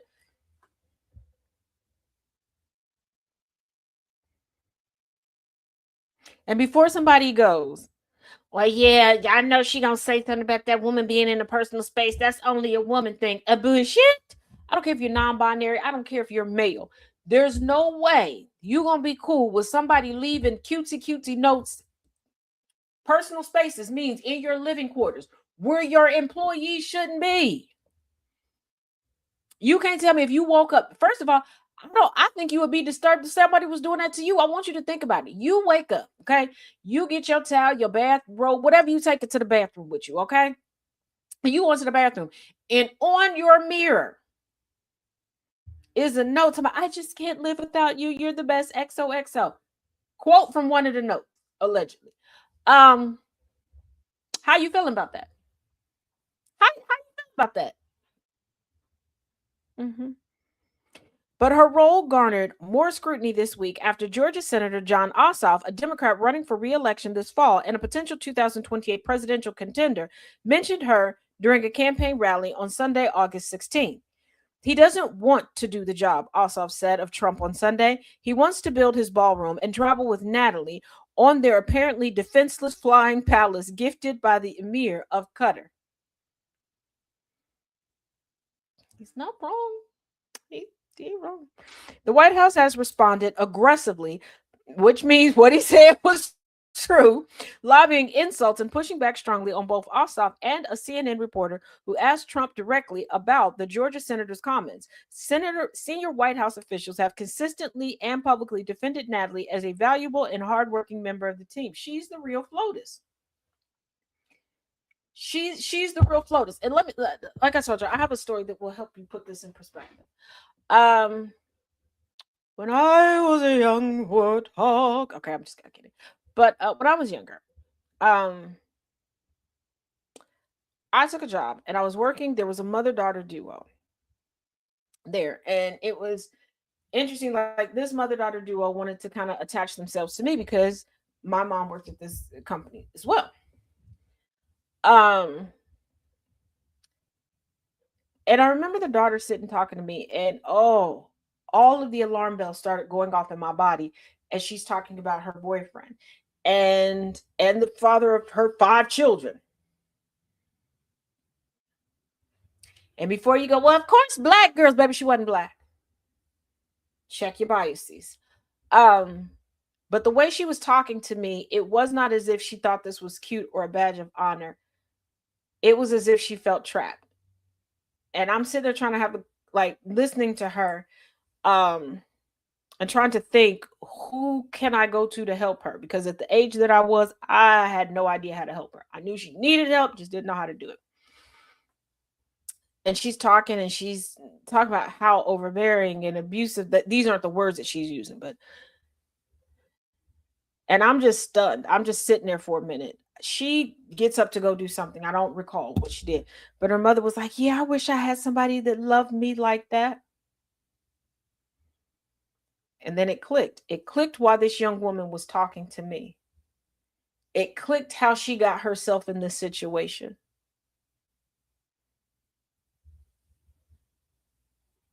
And for Trump, he's getting what he thinks love is, what he thinks actual healthy admiration is from Natalie. I need y'all to realize we have conversations all the time about daddy issues. Well, actually, we don't, because we blame the recipients of ain't shit fathers and look at their behavior and equate it to that. But I digress. But you get what I'm saying. But not mommy issues. We don't really talk about the people who have piss poor mothers, who are the products of mothers who didn't want to be mothers, or had agreed, oh, I'll have 2 kids and I'm done, and they ended up with 4 or 5, because that's what Trump is the product of. Trump never really had anybody to love him or care him or nurture for him. And no, this is not me having a bleeding heart for him. I'm painting a picture so we can get to how this young lady was able to infiltrate, how melanoma was able to infiltrate. Okay, you're absolutely right, Jeff. So all he's had, because Trump is an old school screen kid. Okay, I know y'all like to name things after decades or eliminate parts of definitions to make it seem like something is new. I swear, once we got to the 2010s, y'all just started Christopher and Christina Columbus and shit left and right, but I digress. So I need you to realize, if you would have been allowed to formulate how you view the world from a young child based upon television shows, cartoons, etc., and movies, and nobody corrected you, nobody gave you guidance, because I want you to think about how you learned the difference between make-believe and reality, and how you were garnered and taught about this. Imagine never being taught and never being pushed to an intellectual level where you could even teach that to yourself. And also growing up in an era that's very mob story heavy. So believing that, oh, that's respect, that's admiration, these different things. This is why he's so big on loyalty. He doesn't know it's a two-way street. He thinks that you can intimidate people into just unwavering, no questions asked, rocking with you, defending you, and throwing themselves on the sword for you. Mr. Rogers, yes. So I need you to put that in your head. Now, do I believe that Ivana Trump loved him? Yes. But he is the product of not being intellectual enough to deduce things. And from his marriage with Ivana, he came from an abusive home. He was emulating his father. Let's be real. And because his father placated him and forced other people to placate him for so long, when Ivana came and she was the brains of the operation, he lost his shit and she had to go. So you have this young lady that he doesn't know about her writing to other presidents. He doesn't know about her infantilizing and having a kink for the greatest power in the land. Because there are women, there are people, period, that their attraction is to power. So I want you to think about the indoctrination in this country. Who's more powerful? Who's more powerful? And that proximity, that adjacency where, oh, I only, remember the previous story, I only report to him. That's her kink. It could have been anybody up there. It could have been Jimmy Earl. Okay, it could have been Billy. Okay, it could have been Barry. It could have been Barry. She'd have been out there holding his Dijon mustard, tan suit, and basketballs. Like, I just want to be here. Let me give you a good note, Daddy. She would have been there for it. So Trump is like, oh, she loves it. She did all of this to prove that she loved me. I had her doing ridiculous stuff. She did it. And then she's telling him the things that he's always wanted to hear. You're a good boy. You're the greatest. You're so loved. I couldn't imagine a life without you. All of these things he's heard be told to other people. All of these accolades that he sat back and watched be bestowed onto other people. And I really want y'all to think about his obsession with Barack Obama. And I want you to think about just what we've seen publicly about the Obamas, how they talk to and about one another, how they look at one another. And I want you to also think back to video and photographic images of Trump and his presidential administrations, when it comes to him and melanoma. He's tried to recreate that. Let me reach over and try to act out a loving reach. And she's like, don't touch me. Don't touch. No touch. No, you fat, keep you warm. Like, he can't get it. He's tried to slip up and kiss her. He's not getting it, but Natalie is giving that to him. Natalie is giving that to him. And he thinks this, oh, I've made it. This is normal. This is natural. This is what I've been waiting for.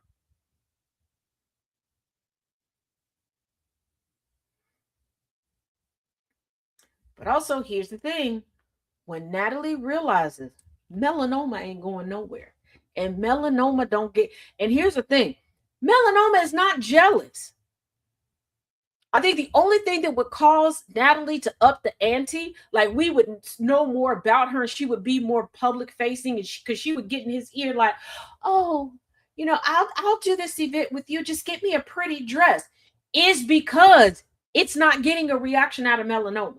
Let's not forget, scandalous white-bodied women love the competition. Love the competition. Okay? Ain't nothing like a white woman mistress. You're right, Nana J, the real life fatal attraction. But ain't nothing like a white-bodied mistress. She wants your wife to know, but she doesn't want to explicitly say it. Like, she wants to keep getting the benefits, but she wants to send signals. Because we women know we can have whole conversations with one another and men will be none the wiser. Be done read each other for Phil. Like, girl, was that Tony Braxton song? That's how melanoma living. Like, girl, he wasn't man enough for me. I carry the last name for reasons. For reasons. Like, she's not getting a reaction. But if melanoma is like, you know what, I've tired of this. I've tired. Pay her off like the others, Donald. It's time for a new one. Natalie is going to lose her shit. Natalie is going to lose her shit. And as much as I can't stand Trump, and as much as I keep telling y'all, Trump keeps making history. And keep in mind, all history is not positive. We may have our first murder case in the White House. Like, for real, psychotic snapped episode coming out of the White House.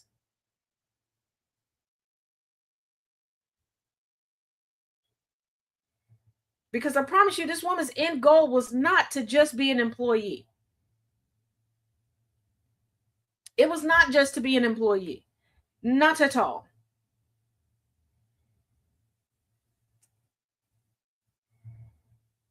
She done spent, since she was 16 years old, she is now 35, writing cutesy letters to presidents. And I promise y'all, the more they dig and the more that comes out, the White House is not going to keep defending her. At some point, Trump is going to start acting like a jealous boyfriend. Like, oh, wait a minute. I thought you said you just wrote me letters. Oh, how many other people you are? They don't even invite me out for ice cream. You wrote to George, but you wrote to George? Like, we both Republicans, and he don't even be giving me invites. It's going to go down. I need y'all to realize Trump is an incessant 12-year-old boy that's easily moved to jealousy and envy. She wants to be the mama of the house. Yep. But Trump, like, the more they keep digging and the more, because for them to, and I don't know if y'all saw the presser, but I did. When the article didn't do it justice, saying that the White House responded with such, it was visual. You could tell they were channeling Trump's rage. Like, he must have told them, you let them know that I'm mad. They don't say that about her. The more that comes out, this is going. If you thought the breakup between Elon and Trump was bad, baby. And Bush is friendly with Michelle also. Yeah. If y'all thought the breakup between Trump and Elon was bad. Because remember when Elon got his little fifis hurt, he started talking about Trump and the Epstein files. According to Scuttlebutt, Miss Binky herself been up and through all of the meetings, which she's a national security risk. What clearance does she have? And quite honestly, with her obsession, she could easily be flipped into a honeypot. Did they make up Musk and Trump? They kind of did. There was like this weird sleepover at the White House that pissed off Melanoma, even though Melanoma wasn't at the White House at the time. That's when Elon was like, yeah, I had 2 tubs of Haagen-Dazs. It was so nice. Trump got me Haagen-Dazs ice cream. I want y'all to remember, a billionaire for like 2 weeks, the one and only trillionaire on the planet, was super impressed by, and I know it's the little things that can work for people, but no, he was impressed like he ain't never had Haagen-Dazs before. Like he thought Haagen-Dazs was expensive. And trust me, I know that feeling because there was a point in time, I was a minor. There was a lot of things that I thought cost millions of dollars. Keep in mind, I was a child. We talked about my child brain. Well, I thought, there were certain things that you had to have like Scrooge McDuck money to have. Just because something weren't at my local grocery store. So I thought, there was like a special rich people grocery store. We didn't have a big grocery store where we were. But yeah, he was acting like that. Like, ooh.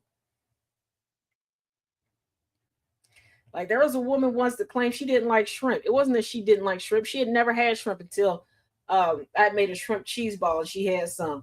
Baby, she wasn't eating shrimp because she came from a poor family and decided, it would be disrespectful if she did better than her parents. And she always believed that shrimp was rich people food.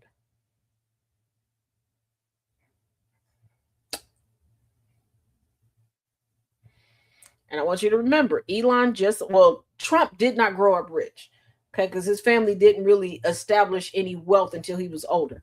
But Elon Musk, his father did not really allow them to, quote unquote, grow up rich. Yes, they had the private schools and everything else, but I don't were they paying tutors to go to school for him? I don't know. Plus, in different countries, depending on where you are, private schools really don't mean shit.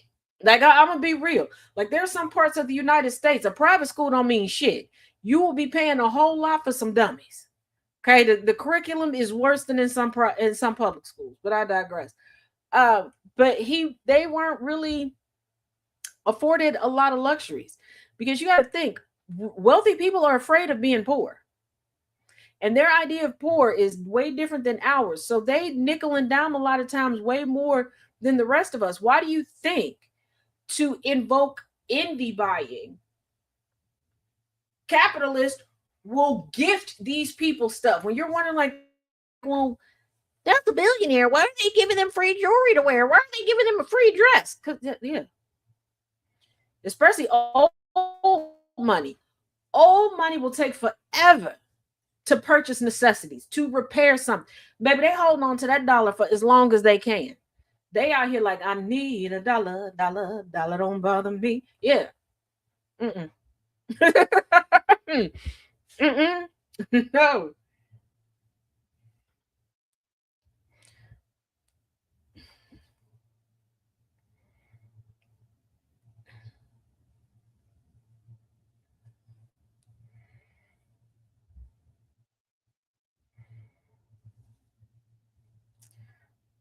Yeah. But like everything that in the trajectory of this woman's existence has been to get the eye of a president. And when she realized how obsessed Trump was with right-wing media, she started applying to jobs for on-air work for these outlets. Like, and she not letting go of that position. Quite honestly, if Susie Wiles was a little slimmer and a little younger, she would be the binky. But Susie Wiles has cemented herself as a surrogate mother. That's why she was able to say that Trump had an addictive personality, and he was like, "Yep, yep, she's right. If Susie says it, it's right. That's how it go. She's smart. She know me better than anybody else. That's right."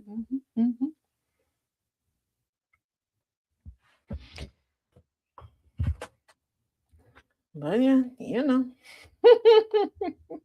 that takes us to the end of the show.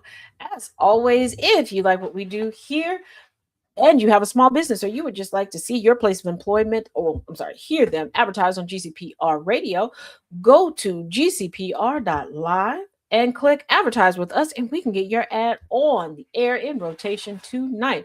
Or you can go to GCPR at gcprlive.com and get that in.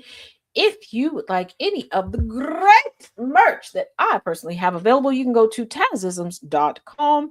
As I said, I have added some self-care downloadable digital coloring books. Also, you can go to Amazon and get Anti-Racism Journaling by yours truly, Taz J, and start your journey there. Also, if you're an avid fan of Sound of Coffee, you can get the pre-show videos on Patreon at patreon.com/CW/TazJ. For all else, you could just go to linktree.com. I'm sorry, linktree/Cincitaz, CINCITAZ, as in zebra. Freaking energy. I feel like I'm forgetting something. But I don't know. As always, thank you for listening in. Whether you were listening in over the GCPR airwaves at gcpr.live or through our Android and iOS apps, or if you were listening and watching from all over the social media sphere, thank you for joining. And as always, each one teach one, each one reach one. And be sure you be good, or as my twin says, be good at it. Till next time, y'all. Be good. Bye, y'all. Bye. Turn the dial up, let the static fade away. We're building up the future, tracking every single day.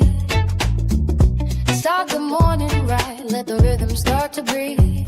With the sound of coffee pouring, giving just what you need. From the sunrise spark to the late night glow, there's a space for your story and a steady undertow. When the sun goes down and the shadows start to lean, we close it all out with conversations with Jonathan. This is GCPR Radio, loud and clear, where every single voice matters, far and near. Yeah, we lock it in, connect the track, GCPR, got your back, download the app on your phone today. iOS or Android, we're a click away. When the weekend hits, yeah, the energy shifts. Sundays bring the heat with a couple of gifts. The Kennedy effect gives us the hard-hitting news, breaking down the facts, clearing out the blues. Then Wayne Green Gambler step right into the zone, rule them the position on the microphone, telling you what to watch, what's a hit, what's a miss. Then it's the villain's view for their random commentary bliss. This is GCPR Radio, loud and clear, where every single voice matters, far and near. Yeah, we lock it in, connect the track, GCPR's got your back, download the app on your phone today, iOS or Android, we're a click away.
Turn the dial up, let the static fade away.